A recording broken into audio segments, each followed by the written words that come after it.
Hello गाईस, तर आज मी तुम्हाला एक गोष्ट सांगणार आहे. जे आपण जे बलून यूज करतो ना, म्हणजे आपण नळा लावतो, पाणी भरतो, तर त्या आपल्याला काहीतरी कडक कडक फील असतो तसं.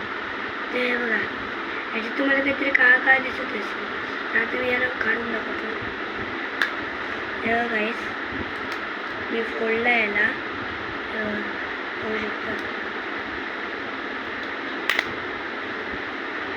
बघा फोल्ड आहे. आता याच्यातली गोष्ट जी असते ती करतो.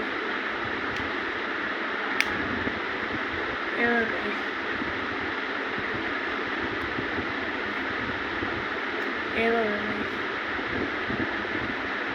हे असले कामयाब जे आपण याच्यात पाणी भरतो फुग्यांमध्ये, ते एक सोक करून घेतो फुटले की. या इतक्या सुंदर माहितीसाठी आणि अनेक माहितीसाठी लाईक एंड सबस्क्राईब. बाय.